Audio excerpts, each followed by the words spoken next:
वरिष्ठ अधिवक्ता senior advocate श्रीमान पीताम्बर आचार्यंकर निवास स्थान रे चेम्बर रे बगड़ा धर्मशाला जमी कांड को लेकिन ओडिशा हाईकोर्ट कटक हाईकोर्ट को मु गोटे अपील गोटे पीआईएल माध्यम रे दायर करिछि। आज मुख्यतम विषय कौन रही पीआईएल रे एबे जतबेले 3टा बेले आमर ई फाइलिंग हे जिवो this will become a public property Etah public domain रे आसीबो आपण समस्त यार प्रति देखि परिबे आ पढ़ी परिबे मु हस्ताक्षर करिके आछि। आपण जानिचंती को भली भाबे जगन्नाथ महाप्रभु को जमी को नेकी ताकू केंती बिका हबो ता बिका कबड़ा को नेकी गोटे भीषण षड्यंत्र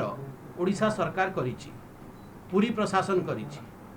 बगड़ा धर्मशाला 1905 रु जो भली धर्मशाला चलीथिला ताकू भांगी की सेठी नुआ धर्मशाला तैयारी हबार थिला आईटीडीसी को मध्य तापे टेंडर दिया हिथिला आ सबू को अलगा करिकी जो भली भाबे सेठी प्लॉटिंग करिकी बिका हैला जमी ताहा विषय रे आमे सब जानिचु। विगत दिन रे भारतीय जनता पार्टी रो अन्य नेता माने मध्य तुंग नेता माने मध्य ए विषय को लेकी गणमाध्यम आगु को आसीथिले। आज जो पीआईएल है तार मुख्य बिंदु सब कोन रही प्रथम कथा ए जमीटी जो जमी विषय रे आज आमे चर्चा करिचु जो जमी उपरे बगड़ा धर्मशाला स्थापित थिला बड़दाण्ड स्थित से जमीटा कहा जमी से जमी होची आम समस्तंक मालिक प्रभु जगन्नाथंक जमी आमे केंती जानलु से प्रभु जगन्नाथंक जमी एटा भारतीय जनता पार्टी कहूनी ये जनता मध्य कहूनाहांती ये सरकार निजे स्वीकार करिछि सी प्रभु जगन्नाथंक जमी। आपण मन पकांतु आईटीडीसी को जेते बेले श्री जगन्नाथ विश्राम स्थली पाई टेंडर दिया हैला सेते बेले एनओसी मंगा हैला एनओसी अन्य अन्य विभाग सब विभाग रो मंगा हैला फायर डिपार्टमेंट रो मंगा हैला पीकेडीए को दिया हैला एनओसी टेम्पल एडमिनिस्ट्रेशन रो मंगा हैला टेम्पल एडमिनिस्ट्रेशन जो एनओसी पीकेडीए को देछि सेतरे बहुत स्पष्ट भाबे टेम्पल एडमिनिस्ट्रेशन कहिथिला कोन कहिछि कि साबिक रिकॉर्ड जो साबिक हमर खाता अछि साबिक खाता अनुसार এই जो प्लॉट रो विवरणी आपण माने करिसंती प्लॉट नंबर 90 91 92 93 94 और 97 ये जो प्लॉट अच्छी ये सबू प्लॉट अमृतमणि प्रॉपर्टी अर्थात प्रभु जगन्नाथंकर प्रॉपर्टी आर मालिकाना हक प्रभु जगन्नाथंक पाखरे अच्छी बहुत स्पष्ट भावे से कहिले किंतु आउ तापरे से कहिसंती कि हाल सेटलमेंट जो हाल रिकॉर्ड अच्छी साबिक खाता रे प्रभु जगन्नाथंक आ हाल खाता रे तार मध्य से माने उल्लेख करिसंती सेथरे गोटे गोटे पेज अच्छी मु आज प्रथम थर पे मीडिया रे कहूची आपण देखंतु सेटा मध्य हम पीआईएल रे पकेइछु जो साबिक रिकॉर्ड अच्छी जो साबिक रिकॉर्ड रे कुहा हेची ए जमीर क्षेत्रफल होची 3 एकर 190 डेसिमिल किंतु हाल रिकॉर्ड को आसिला बेलुकू हाल खाता को आसिला बेलुकू से तार हे जाइछि तार जो पूरा एकरेजटा हेची तार एकरेज होची 2 एकर 574 डेसिमिल माने 616 डेसिमिल जमी कुआड़े गला के जानी ना ता भितरे मध्य बाट बणा है कि 616 डेसिमिल जमी गलाणी एटा गोटे कथा। द्वितीय कथा है आपण माने समस्त जानिचंती ओडिशा सारा लोक जानिचंती कि मंदिर मैनेजमेंट रो जो विशृंखला हैला ताकू केमती सुरखुर भाव में ठीक करा हबो ताकू नै कि 1955 रे गोटे टेम्पल कमिटी एक्ट तैयारी हैला श्री मंदिर टेम्पल कमिटी एक्ट को आईन भाव में स्थापित करा हैला। आपण देखंतु आज मु से temple act row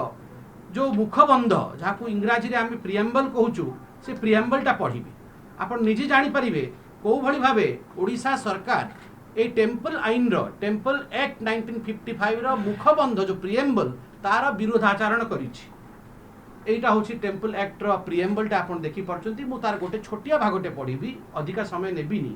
uh preamble कहूची and whereas the administration under the superintendent has further deteriorated and a situation has arisen rendering it expedient to reorganize the scheme of management of the affairs of the temple and its properties and provide better administration and governance therefore in suppression of all previous laws दुईटा जिनस बहुत महत्वपूर्ण गोटे कथा temple and its properties माने जो मंदिर आ मंदिर जो जमी अच्छी मंदिर जो प्रॉपर्टी अच्छी तांकू नहीं कि जो आईन टा एबे करा हबो जहा ना होची टेम्पल एडमिनिस्ट्रेशन एक्ट 1955 ता विषय कुहा गला therefore in suppression of all previous law जहाँ भी पूर्वतन आईन कानून थिला ता उकु सुपरसीड करिवो ता उपरे टेम्पल एडमिनिस्ट्रेशन एक्टा रहिवो जो 1955 रे बना हेतला एटा होची मुखबंध टेम्पल एडमिनिस्ट्रेशन एक्ट रो किंतु आपण अमृतमोहन प्रॉपर्टी को बिकिल सेल डीड करकी आपण निजे कहंतु ए जो मुखबंध थिला टेम्पल एडमिनिस्ट्रेशन एक्ट 1955 रो तार उल्लंघन कि नुहे स्पष्ट भाव रे राज्य सरकार तार उल्लंघन करे पॉइंट नंबर 1 द्वितीय कथा गोटे बहुत महत्वपूर्ण केस रो उदाहरण देवी जहाँ पीआईएल रे मध्य लेखा हेची आपन देखेबी मध्य कि को भली भाबे ये गोटे वाटर टाइट केस आ आपन देखिबे जहाँ भारतर जनता जहाँ पुरीर जनता जहाँ उत्कल निवासी चाहूचंती ताहा हबो आमे जो कहिछु कि ए जो बेआईन भाव रे काम सरकार करिछि ताहा उचित नुह केंती बेआईन आपन देखन आपन को जानि कि आश्चर्य हबो कि सुप्रीम कोर्ट रे गोटे केस हेतला 2015 रे और ऑब्जर्वेशन मध्य आसीथिला से केस रो ना होची Shri Jagannath temple managing committee versus Siddha Math and others 2015 SCC 542 तो honourable apex court Supreme Court एथरे कोन जजमेंट देइथला मु तीनोटी लाइन पढिबी आपण सेतरे बिल्कुल स्पष्टतम भाबे जानि जिवे कि ए जो केस विषय में आज चर्चा करूचु को भली भाबे ओडिशा सरकार एथरे हारिले सुप्रीम कोर्ट कहूची मु कोट करूची temple committee that as far as Jagannath Temple of Puri and its endowments are concerned, the provision of the Temple Act 1955, being the special law, takes priority over provision of any other legislation. Section 5 of the Temple Act 1955 makes it clear that the properties and endowments of temples stand statutorily vested in the temple committee. बहुत स्पष्ट भावे supreme court कहिछि कि ये जो temple act सी गोटे special आईन गोटे special law और अन्य सबू लॉ उपरे अन्य सबू कानून उपरे तार स्थान तार तार प्लेसटा अच्छी से अन्य कानून आपन कहबे land fund land housing committee fund अनुसार रे आमे करदेलु पूरी म्युनिसिपालिटी पाखर से जमी जाइतला से अनुसार आमे करदेलु ना से पूरी म्युनिसिपालिटी से जमीटा को आमे अर्बन डेवलपमेंट को देथिलु अर्बन डेवलपमेंट से रेवेन्यू डिपार्टमेंट को पळैथिला आ जेहेतु से रेवेन्यू डिपार्टमेंट को पळैथिला कलेक्टर तार मालिक हे गेले सेट कलेक्टर सेल डीड करके बिकी देले ए सबु बेआईन काम काहे स्पष्ट भावे सुप्रीम कोर्ट कहिछि कि टेम्पल एडमिनिस्ट्रेशन एक्ट ताटू बड़ को भी आईन नुहे आउ सबू आईन ताटू छोट से आपण टेम्पल एडमिनिस्ट्रेशन एक्ट 1955 रो उल्लंघन कले ये जो सरकार कौन कहूची सरकार कहूची बगड़ा कहीं नथिले आमे भी से पढ़ू बगड़ा थिले नथिले आम सेटा आपण कोर्ट रे लड़न जाइकी आमे स्पष्ट भावे कहूछु आपण तो निजे मानिले ये अमृतमणि प्रॉपर्टी ये प्रभु जगन्नाथ प्रॉपर्टी अमृतमणि प्रॉपर्टी अर्थ कौन तो अर्थ होची गरीबों दुखियारी दीनहीनों केमती साहाय्य कर प्रभु जमी बिकी हो पार हाँ जमीर केयर टेकर हो पार किंतु मालिक प्रभु ये जो जमी विषय आम चर्चा करूँ तार केयर टेकर कलेक्टर निजे को भाविले कि मु केयर टेकर नुह मु मालिक से मालिक केमती साजिले ए प्रश्न ए पीआईएल माध्यम आम पचारछु आपण जानिछंती कि मझिरे ये जो जमी को कहुला कि लजिंग हाउस फंड कमिटी जमी एटा लजिंग हाउस फंड कमिटी जमी जेहेतु एटा लजिंग हाउस फंड कमिटी जमी ताकू परवर्ती समय रे पूरी म्युनिसिपालिटी को दिया 2000 नवेम्बर 2018 मसीह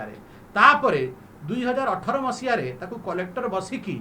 से ट्रांसफर करदेले पूरी म्युनिसिपालिटी रु अर्बन डिपार्टमेंट को डेवलपमेंट डिपार्टमेंट को और अर्बन डेवलपमेंट डिपार्टमेंट रु सी गला रेवेन्यू डिपार्टमेंट पाखी को और राताराति रेवेन्यू डिपार्टमेंट को सेठू जो आमर सिक्यूरीटी घेर चतुर्पार्श्व सिक्यूरीटी घेर तैयारी मंदिर चारिपटे से आर रिलीफ एंड रिहाबिलिटेशन अंतर्गत ताको प्लॉट करके 5टी सेल डीड करके बिका हिची कथा होची आपण ए प्रॉपर्टी बिकिले केमिति आपण सेल डीड कले केमिति आउ आपन जानि कि आश्चर्य हबो आमे सबु प्रमाण देइछु आपण जाय कि एबे ऑनलाइन देखि परिबे जो सेल डीड हेची सेथिरे मध्य कलेक्टर मेंशन करचंती स्पष्ट भावे कि जो साबिक सेटलमेंट 1890 रो हेची सेथिरे एटा अमृतमणि प्रॉपर्टी सेल डीड रे आपण अमृतमणि प्रॉपर्टी कहउचंती आपण साबिक सेटलमेंट रो सेथिरे विषय रखिछंती 1890 रो साबिक प्रॉपर्टी विषय रखिछंती आ तापुन तार सेल डीड करूछंती एमती केनती हे परिबो जोड़ा साबिक प्रॉपर्टी रे स्पष्ट भाव लिखाई प्रभु प्रॉपर्टी तार सेल डीड केमती है ताहा उत्तर किए दब मालिकाना हक तो जगन्नाथ पाखरे तार सत्व अर्थात तार राइट मध्य जगन्नाथ पाखरे किंतु मालिक गिरी को भली भावे राज्य सरकार देखाऊँची से प्रश्नटा आज आम पीआईएल माध्यम राज्य सरकार को पचारुचु आर उत्तर यथाशीघ्र राज्य सरकार देवे ताहा आम आशा करुचु। आम आईन सम्मुख जाइचु आम आशा करुचु आम ए केस उठिबु आ ए केस केवल भारतीय जनता पार्टी केस नुह ए केस होची ओडिशा स्वाभिमान केस कहीं महाप्रभु जगन्नाथ प्रत्येक ओडिया निवासी स्वाभिमान आम निज स्वाभिमान पाई। बहुत बहुत धन्यवाद सर। अपन जो 9 एकर 90 डिसमिल जमी थिला एबे सरकार केते 10 एकर 2 एकर केते नहीं नहीं मु तो 3 एकर कहि 3 एकर 90 डिसमिल देखंतु प्रथमे से 3 जो आपन को साबिक रेकर्ड अछि साबिक रेकर्ड अनुसार रे आपन देखिबे 3 एकर जमी 3 एकर 190 डेसिमिल एति थिला परे आपन देखिबे जो हाल खाता हैला हाल खाता रे से कमी गला से हे गला 2 एकर 574 डेसिमिल ता माने 616 एकर 616 डेसिमिल सेति जमी गला कुआडे जदि से 3 एकर 190 थिला सेति हवा कथा हाल रे भी मझिरु 616 डेसिमिल कुआडे पड़ेला तार भी हिसाब किताब राज्य सरकार को दबा कथा।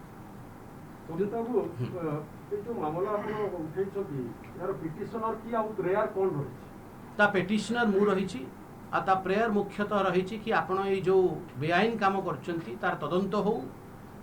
आउ ए सेल डीड को कैंसल करिकी प्रभुंकर प्रॉपर्टी प्रभु को फेरस्त करा जाओ कहीं तांको प्रॉपर्टी रो सेल डीड हेई पारिबो नहीं तांकर प्रॉपर्टी किणा बिक्री हेई पारिबो नहीं। आउ गोटे प्रश्न मु पचारुची आज राज्य सरकार को आपण सेठी जेतेबेले टेंडर देले श्री जगन्नाथ विश्राम स्थली निर्माण करिवा पई आईटीडीसी को सेतेबेले आपण मंदिर प्रशासन ठू एनओसी मांगिले आपण समस्त देखिले से एनओसी चिट्ठी मध्ये मु आपण देखैथिली किंतु आपण जेतेबेले सेल डीड कले आपण कोन मंदिर प्रशासन ठू एनओसी मांगिले कि एनओसी अच्छी आपण पाखे मंदिर प्रशासन रो नाही कहीं आप मागी ना आप जानते एनओसी मागिले एनओसी मिलिबो नहीं प्रभुंक जमी बिक्री ही हम ना किंतु तथापि राताराति जो हेराफेरी करिकी ए जो दलाली करिकी प्रॉपर्टी डीलर साजिकी ए जो जमी को भगवान को जमी को प्लॉटिंग करिकी प्लॉटिंग स्कीम अंतर्गत बिकाही सेल डीड कराई बिकाही एथपाई कहूँ कहीं सेल डीड बिकाहेले ही हुए सेल डीड कराई कबड़ा कराई केमती कर